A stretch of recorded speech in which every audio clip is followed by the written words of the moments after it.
আমি এক কবি মাত্র, গুণ গাই আমার কি ভয়। বাংলা ভাষার একজন নির্ভীক কবির নাম কবি আল মাহমুদ।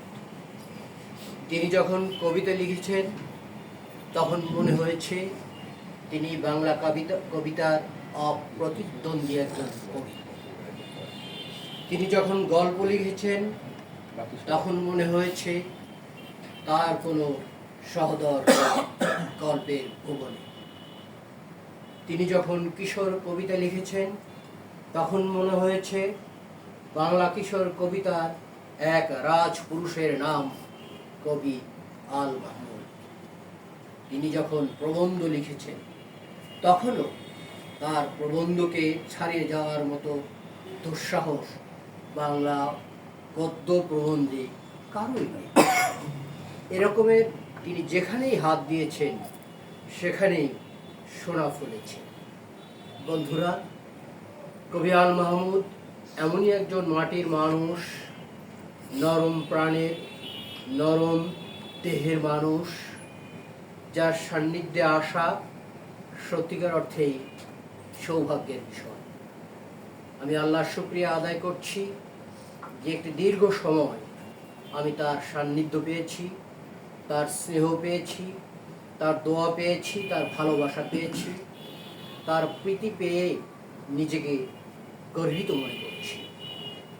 তিনি যখন গুলশানে ছিলেন, কেয়ারি শানে, সেখান থেকেই আমার সাথে তার প্রথম দেখা। যদিও তার সাথে আমার প্রথম দেখা হয়েছে বরিশালে, বিএম কলেজের শতবর্ষ বার্ষিকী অনুষ্ঠানে তিনি অতিথি হিসেবে এসেছিলেন, তখনই তার সাথে আমার সরাসরি যোগাযোগ।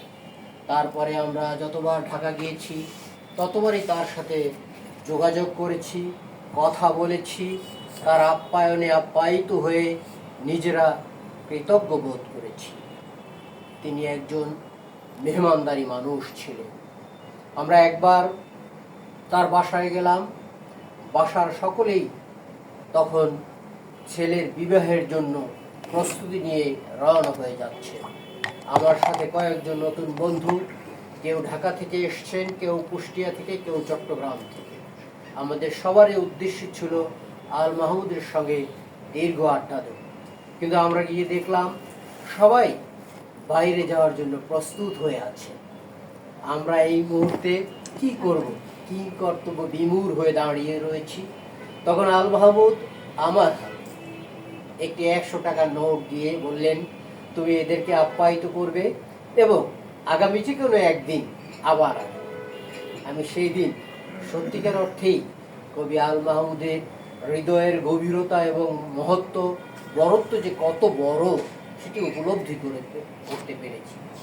যদিও আমরা শুনেছি ব্যক্তিগত জীবনে তিনি অনেক বেশি কৃপণ ছিলেন, কিন্তু সেদিন আমার কাছে সেই অতীতচারিত বক্তব্যকে নিষ্প্রাণ মনে হয়েছে, মিথ্যা, অসত্য মনে হয়েছে। আসলে মানুষ যতটা সমালোচনা আমরা দূর থেকে করি, কাছে গেলে আসলে সে ধরনের কোনো উপলব্ধি, সে ধরনের কোনো প্রতিক্রিয়া আমরা অনেক ক্ষেত্রেই পাই না। বন্ধুরা, আজ কবি আল মাহমুদ আমাদের মাঝে নেই, তিনি চলে গিয়েছেন। তিনি তার কবিতায় বলেছেন, কোনো এক শুভ শুক্রবারে আমি যেতে চাই। আল্লাহ তার এই প্রার্থনা কবুল করেছেন। তিনি এক শুক্রবারে আমাদের ছেড়ে চলে গিয়েছেন। কিন্তু আমাদের জন্য দুর্ভাগ্য, দেশের রাজনৈতিক অঙ্গনের জন্য দুর্ভাগ্য যে তার মৃত্যুর পর নানা ধরনের রাজনৈতিক কর্মকাণ্ড সংগঠিত হয়েছে, যা কোনো ক্রমেই নিন্দার যোগ্যতা লাভ করতে পারে না। বন্ধুরা, রাজনীতি আমরা করি, কিন্তু সবার উপরে মানুষ সত্য তাহার উপরে নেয়। কিন্তু আমরা সেই মানুষ হিসেবে নিজেদেরকে সুপ্রতিষ্ঠিত করতে আসলে বারবার ব্যর্থ হয়েছি। যেমনি আমাদের পিতা জনক জাতির তিনি ব্যর্থ হয়েছেন, তেমনি তার সন্তান শেখ হাসিনাও ব্যর্থ হয়েছে। আমি এই ব্যর্থতা থেকে আমাদের বর্তমান যারা রাজনৈতিক কর্মকাণ্ডের সাথে জড়িত রয়েছে তাদের দৃষ্টি আকর্ষণ করে বলবো, দেখুন আপনারাও একদিন মরে যাবেন, আপনারাও একদিন হারিয়ে যাবেন, আপনারাও একদিন ফুরিয়ে যাবেন, কিন্তু মানুষের হৃদয় এমনই একটি জায়গায় আপনারা স্থান করে নিন যে হৃদয় কোনোদিন আপনাদেরকে ভুলতে পারবে না।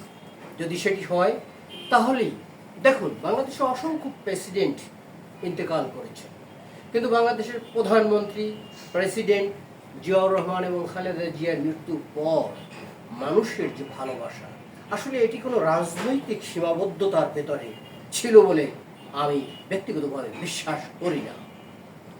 এরকমের যদি আপনি রাজনৈতিক সীমাবদ্ধতার ঊর্ধ্বে উঠে মানুষকে মূল্যায়ন করেন, তাহলে মানুষও আপনাকে হৃদয় দিয়ে মূল্যায়িত করবে। বন্ধুরা, কবির জন্মদিনে আজকে আমার যে কথা সেটি হচ্ছে, কবিকে ভালোবাসুন, কবির সৃজন কর্মকে ভালোবাসুন, পড়ুন কবিতা, পড়ুন গল্প, পড়ুন প্রবন্ধ, পড়ুন তার কিশোর কবিতা। তাহলেই আজকের এই আলোচনা সার্থক হবে বলে আমি বিশ্বাস করি। বন্ধুরা, আসুন আমরা সবাই কবি আল মাহমুদের কবিতা, গল্প, উপন্যাস পড়ে নিজেদেরকে ঋদ্ধ করি এবং আমরাও একদিন কবির মতো বড় হয়ে উঠব মানুষের ভালোবাসার কাছাকাছি থেকে। ভালো থাকুন, সুস্থ থাকুন। আল্লাহ হাফিজ। বাংলাদেশ দীর্ঘজীবী।